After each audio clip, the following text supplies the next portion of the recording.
መንገዴን አቅናው መንገዴን አቅናው መንገዴን።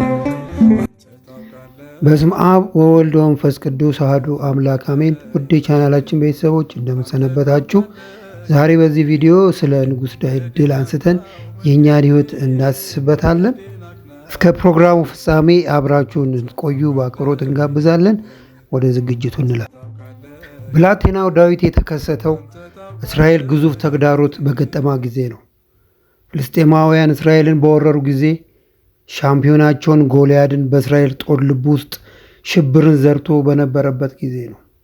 ጎልያድ ቁመቱ 9 ጫማ ያህል የሚረዝምና የናስ ጋሻ የለበሰ ሲሆን በየቀኑ ጠዋት የንጉሥ ሳኦልን ሰራዊት ይሳለቅባቸው ነበረ። ከእናንተ መካከል እኔን የሚገጥመኝ አንድ ሰው ላኩ እያለም ይገዳደራቸው ነበር። ነገር ግን ይህን ተግዳሮት የሚቋቋም ሰው ከእስራኤል ወገን ጠፋ።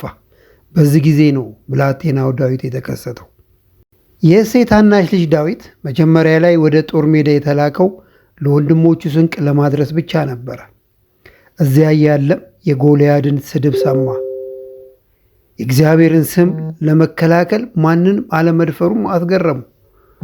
ጎልያድ በእግዚአብሔር ይሳለቅ ነበርና ምንም እንኳን ወንድሞቹ ቢንቁትም ዳዊት ግን የአባቱን በጎች ለመጠበቅ አንበሳ እንደገደለ ለንጉሥ ሳኦል በመናገር ጎልያድን መጋፈጥ እንደሚችል በፈቃደኝነት ቀረበ ለመዋጋት።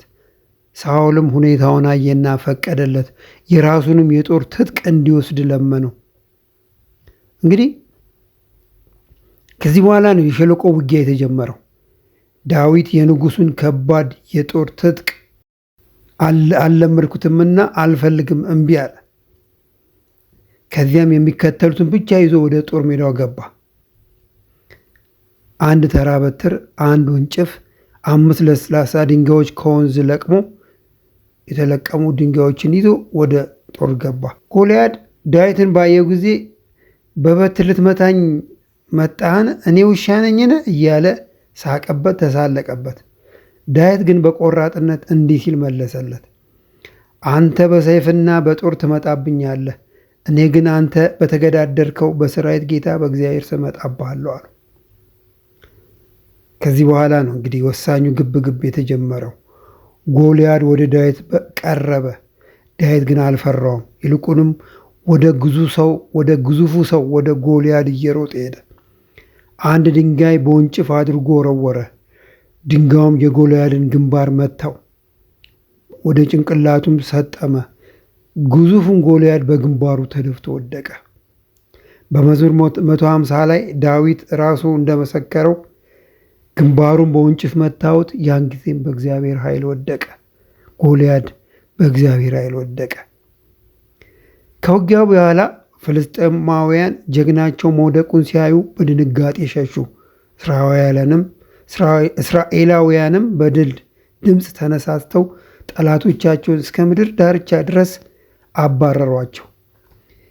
ይህ ቅጽበት የጎልያድን የሽብር ዘመን ማክተሚያና የዳዊት ታላቅ የእስራኤል ንጉሥ የመሆን ጉዞ መጀመሪያ ነበረ።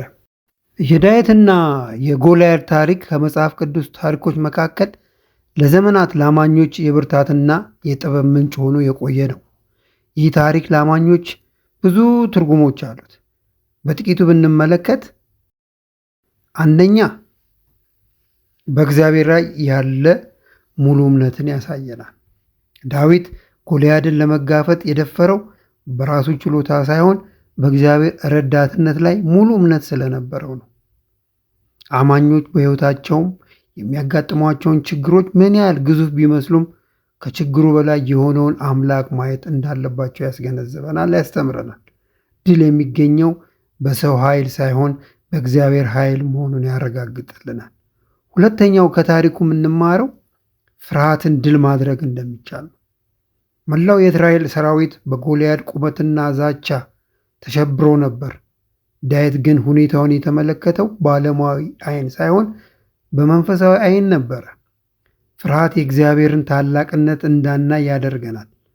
አማኝ በእግዚአብሔር ላይ ሲታመን ፍርሃትን አሸንፎ በድፍረት ለመቆም እንደሚችል ያስገነዝበናል ይህ ታሪክ። ሶስተኛ ታሪኩ የሚነግረን ነገር ትናንሽ ነገሮች በእግዚአብሔር እጅ ያላቸው ዋጋ ነው። ዳዊት የተጠቀመው ቀላል ወንጭፍና ድንጋይ ነበረ።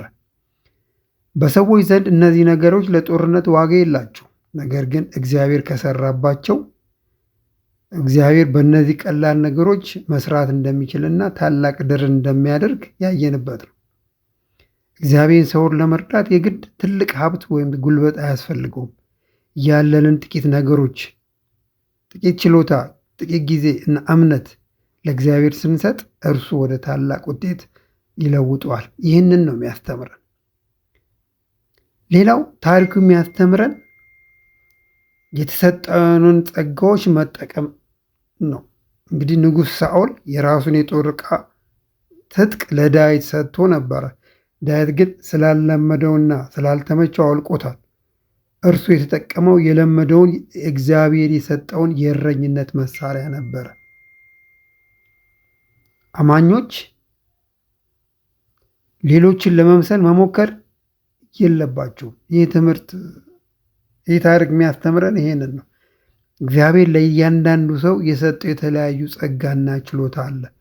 በዚያ ማንነት መመላለስ ለድል ያበቃል። የጸጋ ስጦታ ልዩ ልዩ ነው እንደተባለ በራሳችን ጸጋና ችሎታ ብቻ መንቀሳቀስ፣ የሌላውን መስለን የሌላውን አይተን ያንን ለማድረግ መጣር አይገባን። በምናውቀው ነገር ነው ድል የምናደርገው። ሌላው ታሪኩ የሚነግረን አምስተኛ ቁም ነገር ለእግዚአብሔር ክብር መቆም ነው። ዳዊት የተቆጣው ጎልያድ የሕያው እግዚአብሔርን ጭፍሮች ስለተሳደበ ነበረ። ዓላማው ራሱን ታዋቂ ለማድረግ ሳይሆን የእግዚአብሔር ስም እንዳይሰደብ ለማድረግ ነበር ዳዊት። ስለዚህ በሕይወታችን የምናደርጋቸው ነገሮች ሁሉ ዋና ዓላማቸው ለእግዚአብሔር ክብር ሲሆኑ መለኮታዊ እርዳታነትን እናገኛለን ማለት ነው። በዚህ መንገድ ነው ልናየው የሚገባው። ሌላው ስድስተኛው ታሪኩ የሚነግረን ቁም ነገር ያለፈው ድል ለዛሬ ብርታት እንደሆነ። ዳዊት ጎልያድን ለመጋፈጥ የተበረታታው ቀደም ሲል አንበሳና ድብን ለመግደል እግዚአብሔር እንደረዳው በማስታወስ ነው። በእረኝነት ዘመኑ ከአንበሳ መንጋጋ በጎቹን ያስጥል ነበረ፣ ከድብ ያስጥል ነበረ። በዚህ መንገድ እግዚአብሔር ይረዳው ነበር። ዳዊት ይህንን ያስታወሰው። አማኞች ቀደም ሲል እግዚአብሔር በሕይወታቸው ያደረገላቸው መልካም ነገር ማሰብ አለባቸው። ትላንት ከችግሩ ያወጣን አምላክ፣ ትላንት ችግራችንን ያሻገረ አምላክ ዛሬም የፊታችንን ጎልያድ እንድናሸንፍ ይረዳናል። ይህን ማመን አለብን።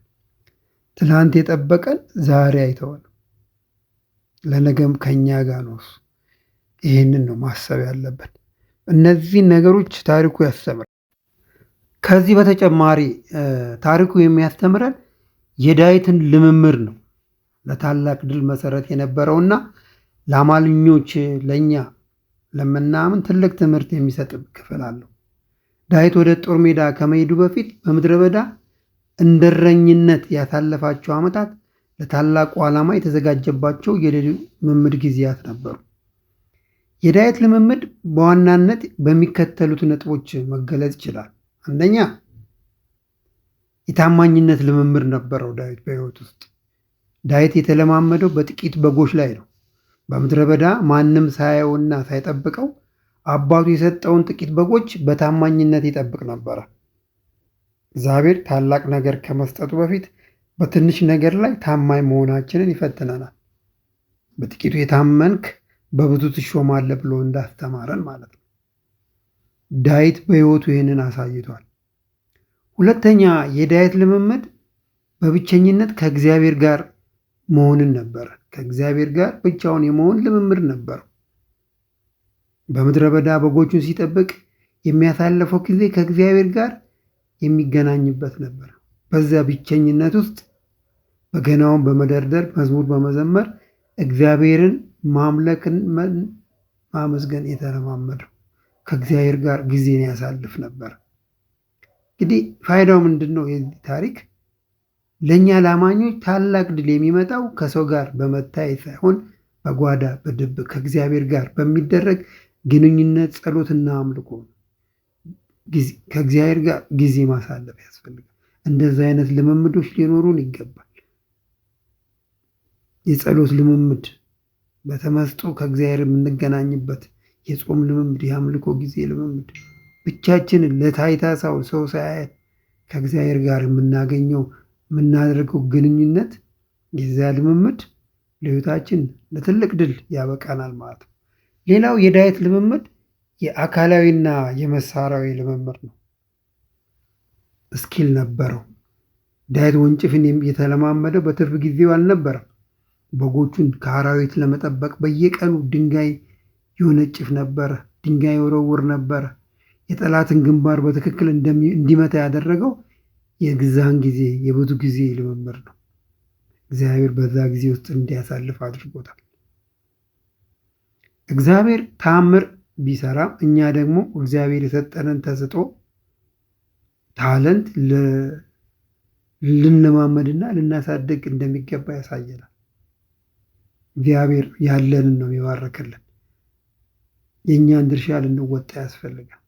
እግዚአብሔር የራሱ ድርሻ ያለው፣ የእኛ ድርሻ እኛ ይዘን መገኘት ነው። የእግዚአብሔር ድርሻ ደግሞ መባረክ ነው። እምነት ያለ ስራ የሞተ ነው እንደተባለ ዳዊት እምነቱን በተለማመደው ክህሎት ደግፎታል። ዳዊት በእግዚአብሔር ፍጹም ኃይል ያምናል፣ ግን ይህን እምነት በክህሎቱ ደግፎታል። ወንጭፍ መወርወር የዳዊት ነው። ወንጭፉ ላይ ድንጋዩ ላይ ኃይል የመስጠት ደግሞ የእግዚአብሔር። ስለዚህ በሕይወታችን የሚያስፈልገን እስኪልን ልናዳብር ልንለማመድ ያስፈልገናል ማለት ነው። ይህን ነው የሚያስተምር። ስለዚህ ወጣቶች በተለይ በዛሬ ጠንክረው መማር፣ ክህሎታቸውን ማሳደግ፣ ራሳቸውን ለሆነ ሙያ በልምምድ ማዘጋጀት እንደሚገባቸው ያስገነዝበናል። ጊዜ ካለፈ ወደ ኋላ መመለስ አይቻልም። የሚባክን ጊዜ በሕይወታችን ውስጥ ሊኖረን አይገባም። እግዚአብሔር በእኛ ይሰራል። በሕይወታችን የማናሸንፈው ተግዳሮቶች አይኖሩም። ስንፍና የተጠላ ነው በመንፈሳዊ ውስጥ። ሰነፍ በልቡ እግዚአብሔር የለም ይላል ተብሎ እንደተጻፈ፣ ቅዱስ ጳውሎስ ሊሰራ የማይወድ አይብላ እንዳለን ጠንካራ ታማኝ ሰራተኞች መሆን ያስፈልገናል። ያን ጊዜ እግዚአብሔር ለታላቅ ዓላማ ያጨናል። በጥቂቱ እንታመናለን። ስለዚህ በጥቂቱ እንታመን። እግዚአብሔር በጥቂቱ ስንታመን ለብዙ ይሾመናል። ዳዊት ጎልያድን የጣለው በደቂቃ ውስጥ ቢሆኑም ለዚህ ደቂቃ ግን በምድረ በዳ ለዓመታት ሲለማመድ ቆይቷል። እግዚአብሔር ባወቀት ያለማምደው ነበር። ዛሬ እኛ የምናደርገው እያንዳንዷ ትንሽ መልካም ስራና ጸሎት ለነገ ትልቅ ድል ልምምድ መሆኑን መዘንጋት የለብንም። የዛሬ ልምምዳችን ለነገ ትጠቅመናለች። ስለዚህ ምንም ወደኋላ የምንለው ነገር ጊዜ ማባከል የለም። ሌላው የዳዊት ልምምድ የድፍረትና የጥበቃ ልምምድ ነበር። ዳዊት ከጎልያድ በፊት አንበሳና ድብን ገጥሟል። አውሬ በጎቹን ሲነጥቅ ዳዊት አልሸሸም፣ ተጋፈጣቸው እንጂ ተዋግቶ አስጥሏቸዋል። እግዚአብሔር ትልቁን ጠላት ጎልያድን ከማሳየቱ በፊት ትናንሽ ጠላቶች እንደ አንበሳና ድብ እያሸነፍን እንድንመጣ ይፈልጋል።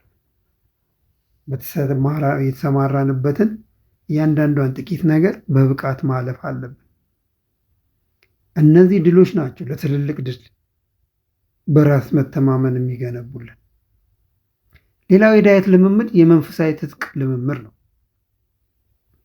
ሳኦል የራሱ የጦር ልብስ በዳዊት ላይ በጫነበት ጊዜ ዳዊት አልወደድኩትም፣ አልተመቸኝም ብሎ አውልቆታል። ዳዊት የለመደው የእግዚአብሔርን ረዳትነትና የራሱን ቀላል መሳሪያ ነው።